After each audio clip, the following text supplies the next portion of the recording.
love this yarn. It's so nice. Hello.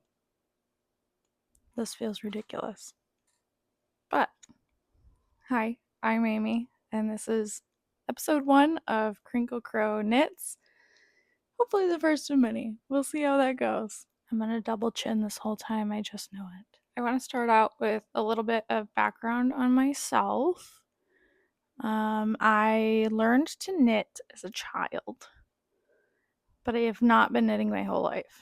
So, my grandmother, when I was probably 8 or 9, she was an avid crocheter, full on Afghans frequently. But I was never great at the crochet. It always hurt my hand because I have a connective tissue disorder. Surprise. So the crochet was always difficult for me. She had taken me to a fiber circle at our local library at the time, and that's actually where I learned to knit, was from someone there. But the only thing that I knew how to knit, because I of course had some Susan Bates aluminum straight needles, was garter stitch seam up baby booties. And as as a spunky 9-year-old, I didn't know any babies. So I made lots and lots and lots of these booties with no babies in sight. And no, I don't still have any of them. It would be kind of funny if I did. Gigi's gonna come lick your face. Gigi. Gigi, come here. Gigi, don't eat the camera. Come here, buddy. Come here. You want to sit in my lap? Would that be good? You come here. Come over here. You're blocking most of the shot, I'm sure. Come here. Yeah. Hi, baby boy. Come here. It's just a blanket. You can sit in my lap. Come here. Yeah. Hi. This is Gigi. I have 2 cats. The other one is Rin. She's currently underneath you, staring at me, wondering who the fuck I'm talking to. But Gigi is a lover boy and wants to be involved in everything. So, Gigi just had a birthday. He is 9. No. He's 7. I can do math sometimes. Knitting has taught me that I can't, but I digress. Gigi is 7, and he is a good boy. So, I made a lot of baby booties for a long time. And that was all I knew how to do. I had my 1 pair of straight needles and a darning needle and some red heart acrylic, and I made so many baby booties. And oh, here's Ren. Hi, Ren. This is my other cat, Ren. She's a baby. Ren is currently 3.5. Why are you wet? Where have you been? I don't love that. Okay. Rin is 3.5. And as you can see, she is a muted tortie. So she has all of the tortitude, but all of the refined class of the muted color palette. She also is allergic to chicken. Fun fact. We found that out because she was barber cutting her belly and part of her legs. Not bothering her skin at all. She never broke the skin or anything. She just gave herself an absolute barber cut on the underside. Undercut. I should just call it an undercut. But now that we figured out she's allergic to chicken, it's starting to grow back. So I'm hoping. Right now it's a little patchy and crazy, but all babies are special and they all have their own needs. So I obviously at some point got tired of making baby booties and put down knitting for a long time. And by a long time, I mean about 10 years, because I remember picking knitting back up really casually when I was about 18. Um, and all I made then was I was still working flat. I still only had straight needles. And I was still using only acrylic because I didn't know that there were other options out there other than wool, which sounded like a textural nightmare. Um, but the only thing I was making when I was 18 was cup cozies and like mug cozies. So I would make them flat so they would go like around the cup and then with like buttons that would go in the handle section or around the handle. Um, but at this point, I finally learned how to purl, but I didn't really know any technique. So the only thing that I was doing on these cup cozies with working them flat, seaming them up, because obviously I had plenty of seaming practice with my plethora of baby booties. Um, the only thing that I would do on these cup koozies was a faux basket weave where you do the alternating squares of garter and stockinette because that I could figure out as long as it was written down. And then I made a bunch of cup cozies for Christmas that year. And then I put down my knitting again. And another 10 years passed. And this, can you sit back down? You were so cute. Where are you going? Big stretch. You're going to sit over there? Okay. Yeah, I know. Gigi stole my lap spot. Come back over here. Okay, don't tail whip the mic. I don't know what this sound is like yet. Oh, you're gonna biscuit me? Thank you. Thank you so much. Oh, that loaf is perfect. Look at it. I don't know if you can see all of her. I don't remember how far down I angled this camera. So I guess we'll find out when I play that back later. Whatever. These are my children. So I put down my knitting for a long time, another 10 years. And my beautiful best friend Amber actually started knitting in January of this year. No, it was before January. I got back into knitting January of this year because Amber had gotten into knitting. She had taught herself how to knit. She had never known how before. Um, for reference, we are late 20s, early 30s, and she decided on a long car trip, couple day car trip, that she was going to learn how to knit. And she had the most spunk. I absolutely adore her ambition and willingness to take things on when she wants to learn them because she took this book and went on this car ride and said, to heck with it, I'm gonna knit. And her first intro to knitting, self taught, was that she decided to do a stranded colorwork cowl featuring some of the Pacific Knit Co. doodles. And it turned out so good. And then she just kept doing them. And she's a fast knitter. She was cranking these cowls out. And then she started a garment. And I I was just amazed watching her take all of these things on because I'm like, I don't know how you get the drive to do this, but I I was at a point in my life where I was finally getting a handle on what medications worked for me and improving my quality of life. And she really inspired me to pick my needles back up and to try again because she was having so much fun with it and I wanted to participate because it's something fun that we can do together. And so in addition to picking knitting back up to knit with her, I went out of my comfort zone and did something that I would never in my life have done before this point.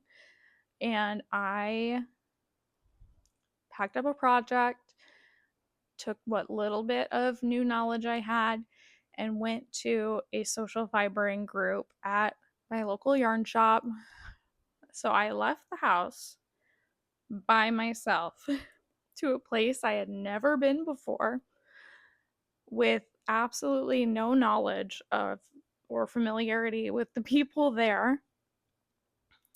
And I just showed up and fit right in, and everyone there was hilarious and welcoming and encouraging, and they were all so great. And so I got back into knitting because of my dear friend Amber. And from there, like the all in person that I am, I've been learning new technique after new technique after new technique and taking on project and project and project. And I knit fast as well. Um, I think Amber knits faster than I do. She would probably disagree with me. But the reason I think that is because we can finish a project in about the same time, but she knits on wood. And I texturally can't stand wood. I only work on metal. And the running theory in the knitting community is that metal needles are faster. So if I'm knitting a project in about the same time on metal needles as she is on wood needles, I think that she knits faster than I do. We've never timed it. We've never done the exact same project at the same time. That might be a fun experiment. I'll have to see if she's up for that.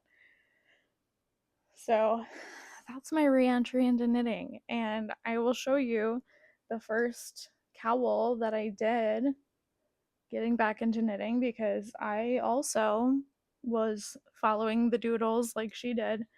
And I did this, I don't even know if you can see it or tell it apart, because I didn't even pick yarn that had good contrast.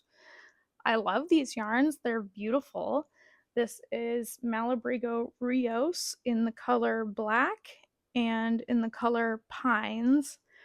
And if you've ever worked with pines in real life, you know that it's a heavily variegated, deep green, foresty green, obviously, pine trees.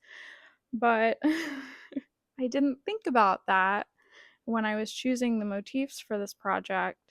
So there's a lot of, especially like in this section, see if I can hold it up to you. This is supposed to be, I hope the camera focuses on this, I don't know, but this is supposed to be spiders hanging off their webs. And I can see it if I really look at it because I knit it. But if I handed this to someone, they are never, ever, ever going to look at this and go, oh, cute spiders. They're going to go, that's an interesting gradient. I like that, because you can't tell what it is. And that was my bad. And just like with this section of cats, I should have in this section reversed the colors so that the background was solid black and the cats themselves were the green. That would have helped kind of consolidate the variegation into an identifiable shape a little more. Um, but overall, I'm happy with this.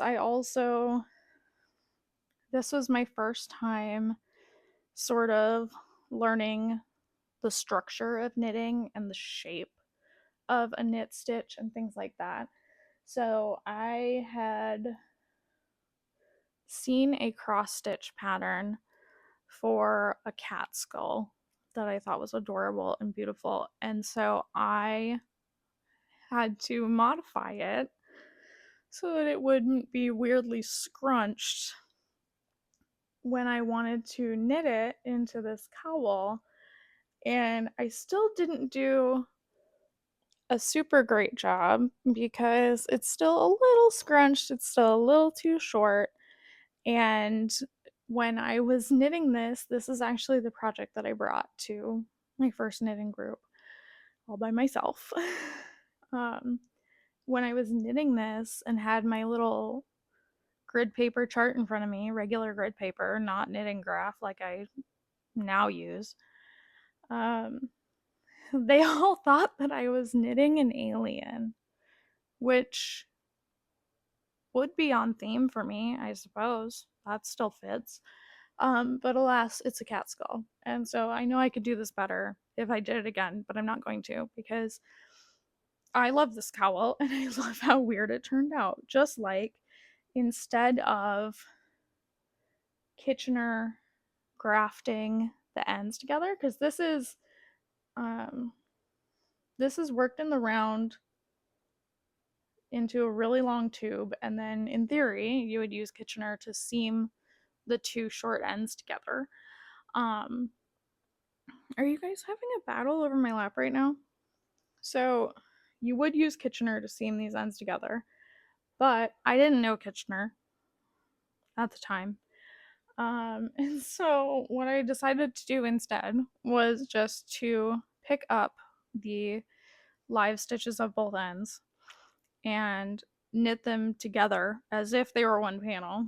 So now I have this really very structured little ridge that goes all the way around outside and inside of this cowl. Um, and, that's fine. It's not how it's supposed to be. That's okay. So, yeah, but this cowl fit me and it's soft. I love this yarn. This was my first time working with something that wasn't acrylic. Um, and I fell in love with it immediately because the Malabrigo Rios already starts out, it's a superwash merino. It already starts out so soft. And then I, it started out so soft and I didn't know how to block. So I had made a couple more cowls after this one and I'll show them to you.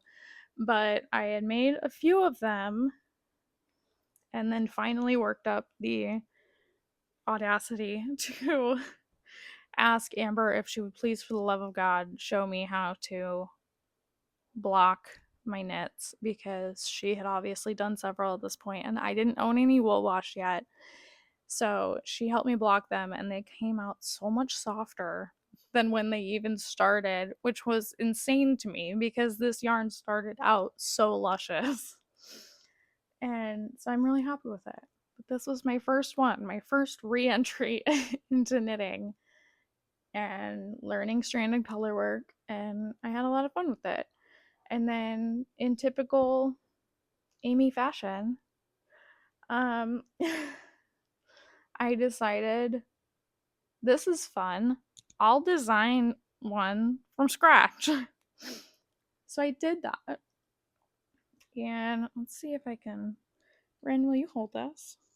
Can I just leave that there? I don't know if you're going to get sound from her fur if she moves.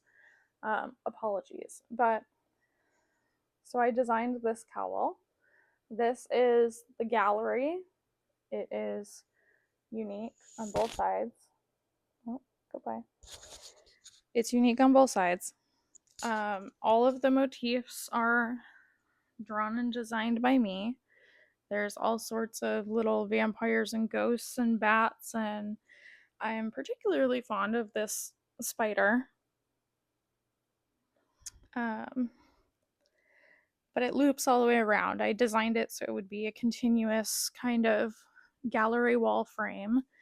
And then the way that I did this one is I worked it in the round bottom up, doing my motif. And then once I got through the motif section, I did an equivalent depth section of plain black, folded it over, and then Kitchener grafted this entire bottom edge. So, because the thing with stranded color work and me is that I'm autistic and I do not like floats touching me. So the textural idea of a float gives me nightmares. So I designed this one to have this fold over panel so that I would still have a nice flat section, smooth, that would touch my face. And then the beautiful design on the outside.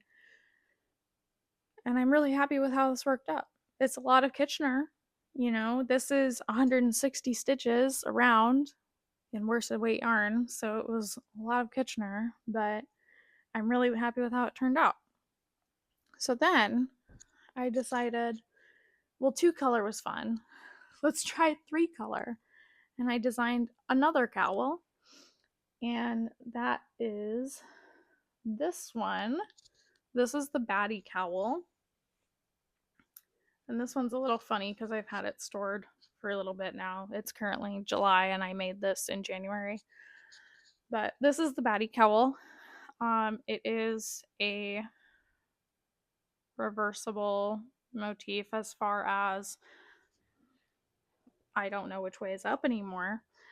But I did this in 3 colors. And this one I did in a mixture of Madelintosh DK and Emma's Simply Spectacular DK. So the black is Madelintosh.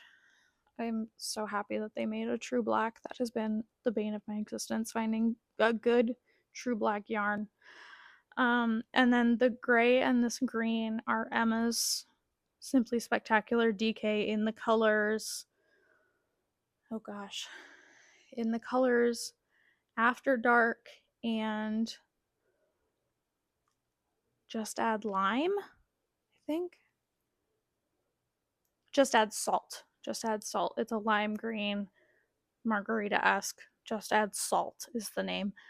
So I did that one, and it was beautiful, except in this one, because I'm a fast knitter, I knit continental, and that means, for me personally anyway, that I'm also a tight knitter.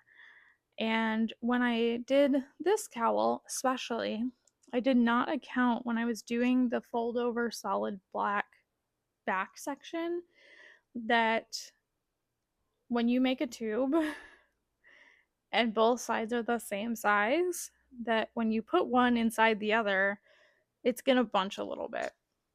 And so I have these kind of excess sections that if I had done some decreases in the back panel, could have been avoided. So another learning experience. And I decided too that I loved that design so much. I wanted to see what it would look like in 2-color stranded. So I did it again. Back to my beautiful Malabrigo. This is the Malabrigo black worsted weight and Rios. Rios is their worsted base. Superwash merino. And then this deep orange, it looks kind of red on camera. I don't know if you can tell that it's orange, but it's a really dark orange. And this color is called glazed carrot. It's really gorgeous. And I think it really suited itself to this motif better in theory than my DK color choices did. And I love this yarn. It's so nice. So again, black panel on the inside because I don't like texture, and beautiful motif on the outside. And then I was having so much fun drawing motifs that I decided to do a sort of garden cemetery gate motif. And so I did another cowl because I'm insane. So this is the garden gate. This is still stranded color work. What I would change about this one is that I would do it double knit now, because when you get to these peaks here, I didn't want to carry my green all the way around all of these black stitches to catch my floats.